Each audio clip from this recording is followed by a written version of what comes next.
Hello, this is Landon Bryce from ThoughtCast.com.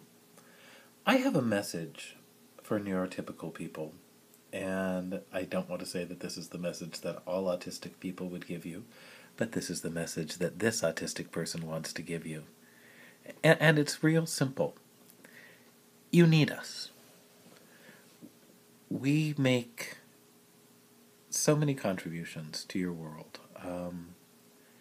And if you would invest more in us and helping us to reach, I think, through education, those of us who are more profoundly autistic, I think the treasures in terms of their potential that could be unearthed would benefit you incredibly.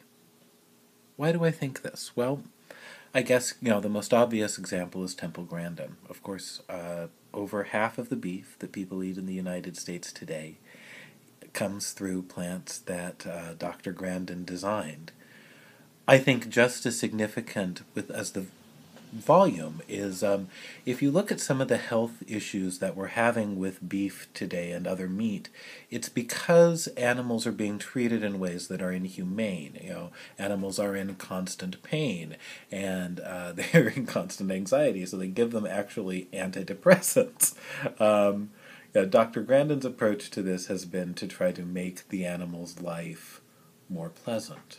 And so I think in addition to improving animals' lives and helping McDonald's make a lot of money, she's also helped to keep us safe. And I think there is so much to be gained by the potential of autistic people. I think one of the reasons, by the way, that we're facing the current economic crisis is because we've had a tremendous disinvestment in research and development.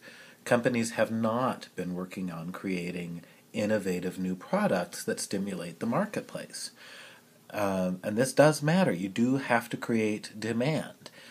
And I think that this is a place where you can look at autistic people as an opportunity to bridge this current gap that we have. Autistic people can be phenomenally good at research, and I strongly suggest that you take the research proposals of autistic people more seriously, but also that you really look at where are our new ideas going to come from. Look at the facts of the life of Albert Einstein and try to deny that he had some variant of autism. He had a speech delay. He had a tendency towards repetitive behavior. And he was able to think deeply enough into a concept to come up with the theory of relativity. Listen to Jake Barnett, who I think probably talks about this the way that Einstein would if he was aware of autism as something that might affect him. He says that without the autism, by the way, Jake is a math prodigy as a kid who's going to college, and he's just a genius of physics.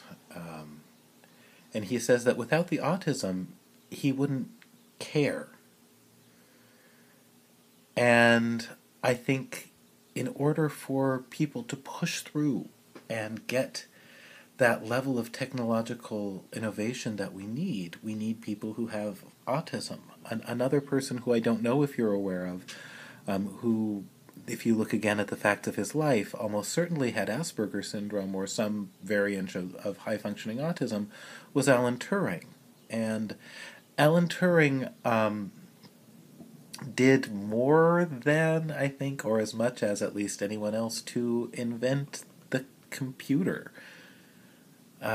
He was one of the people, as much as, if not the most significant person, who succeeded in cracking the Enigma code, which was a code that the Nazis used during the Second World War, and the use of this code made their U-boats, submarines at that time, virtually unassailable as technology. And when Turing and his team cracked this code, he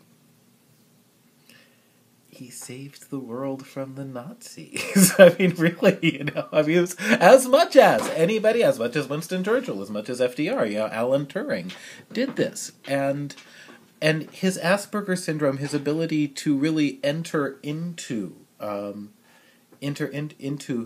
math of this. The Turing test is still the test which is used to determine if artificial intelligence is computer or not. Turing gave the world a tremendous amount, and we repaid him by killing him. In addition to having autism, Turing was gay, and probably because of the combination of being autistic and gay, he got caught being gay and was going to be sentenced to prison, but was given the choice of chemical castration instead. He went along with the chemical castration, which caused him not only to completely lose his sex drive, which was the point, but to grow breasts, and he killed himself. And that's what you gotta stop doing to us. Yeah, we're weird, and sometimes we're unpleasant to be around. But we give to the world as much as we take. At least we have the potential to. And I think if you would invest in us, if we worked, if the money that was being spent now on trying to develop medications to make Autism Speaks and drug companies wealthy, if that money was being spent on trying to figure out techniques that would work to help educate autistic people, I think not only would that benefit people with autism, but it would benefit everyone. Because we have a unique ability to put ourselves into a concept and to think it through until it develops into something new. And it's not that I'm not one of those people who thinks that every time that there's a significant achievement that an autistic person did it. I don't think that. But I think that we have proven our value to you. We would not be communicating in this way without autistic people. And I think that it would be so smart of you to take us more seriously and to invest in us so that you could get not just for us, but so that we could make new, cool, wonderful stuff that we haven't even thought of yet. So